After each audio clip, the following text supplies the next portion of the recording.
But अगर समझो मुझे मिल भी गया, समझो मेरे मतलब बोले ना मेरे फैमिली में किसी ने भी शेयर्स लिए थे पहले के टाइम पे, बट वो मेरे ही है या नहीं, वो कैसे वैलिडेट होगा? उसके दो मेनली दो रीज़न तो आपको बहुत इजीली मिल सकते हैं। एक तो एड्रेस, कि आपका वो एड्रेस है कि नहीं। आपको जब भी वो प्रोसेस करता है तो आपको पुराना एड्रेस का आपको प्रूफ देना होता है। ओके।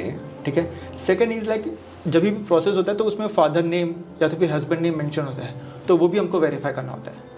थर्ड, बहुत बार केस में जस्ट लाइक हम लोग ने जो वेबसाइट पे है वो फर्स्ट होल्डर की डिटेल्स है, तो बहुत बार सर्टिफिकेट्स में ना हम लोग वो टाइम पे 2 होल्डर 3 होल्डर 4 होल्डर तक भी डिटेल्स रहती है। तो अगर सपोज फर्स्ट होल्डर की डिटेल्स अवेलेबल है, सेकंड और थर्ड की होल्डर की आपको डिटेल्स देनी पड़ती है। Okay. तो ये 3 क्राइटेरिया डेफिनेटली रहती है। इसको जब हम लोग फुलफिल कर दे तभी अपना प्रोसेस आगे बढ़ता है। Okay, but in India let's say अभी शादी होने के बाद सबके नाम चेंज हो जाते हैं, और if you go back to 2 और 3 जनरेशंस बैक, राइट, तो फिर अगर बोलते हैं ना multiple times if name has been change, तो फिर उसको कैसे रिकवर करेंगे फिर? ये जनरली फीमेल के केसेस में बहुत बार Right. हम लोग देखते हैं।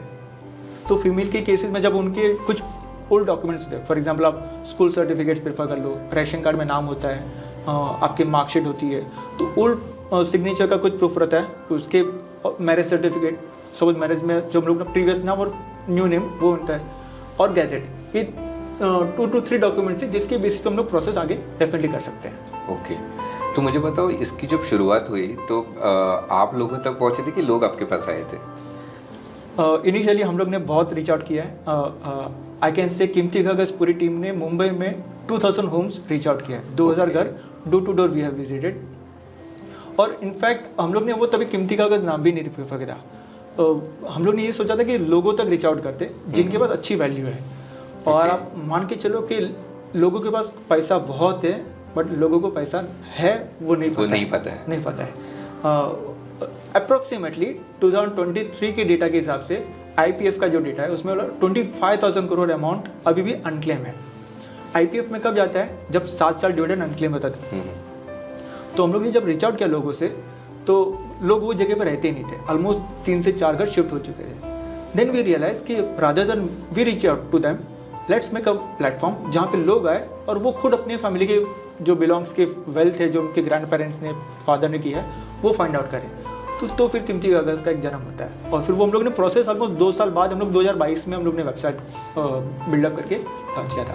सो इट्स लाइक वो बोलते हैं ना पहले के ज़माने में वो खजाना ज़मीन के नीचे गाड़ के रखते थे, एंड देन बोलते 3-4 जनरेशन के बाद कोई तो गलती से जाता था और उसको मिल जाता था। मे बी तो आई गेस कीमती कागज़ is a platform for people to find their hidden treasure, right? Definitely yes. मैं आपको बोलूँ कि हम लोग ने बहुत सारे ऐसे केसेस देखे जहाँ पे लोगों को विश्वास नहीं होता कि उनके पेरेंट्स ने उनके नाम पे इन्वेस्टमेंट किया हुआ है।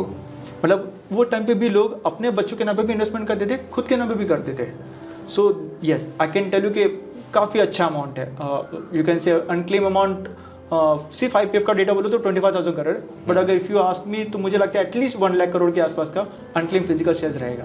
And I have one like doubt कि जो अभी स्कैम्स जो इतने मार्केट में चल रहे हैं, लाइक जमता रवि, यू नो, नेम इट, और जो भी सब स्कैम्स चल रहे हैं, तो मुझे बताओ कि जब आप डोर टू डोर जा रहे थे तो लोगों ने विश्वास कैसे किया? लोग विश्वास बिल्कुल नहीं करते थे। दे थिंक अस कि वी आर लाइक कि हम लोग वो रिकवरी वाले बंदे हैं। रिकवरी, यार आप 20-30 साल बाद आ रहे हो वो पर्सन को पूछने के लिए जो यहाँ पे रहता नहीं है, सो यू मस्ट भी उसके पास से आपको कुछ पैसा लेना होगा या फिर आपको कुछ रिकवरी करनी। लोगों को बिलीव नहीं होता कि पैसा मिलने भी वाला है। हाँ। सो जब, और सबसे बड़ा जो सेटबैक हमारे लिए बोल सकते हैं आप, सिक्योरिटी गार्ड ही हमको आगे बढ़ने नहीं देता। सो ही वाज लाइक कि भाई ये पर्सन अभी यहाँ पे रहता नहीं है, आपको किस बात की ज़रूरत है।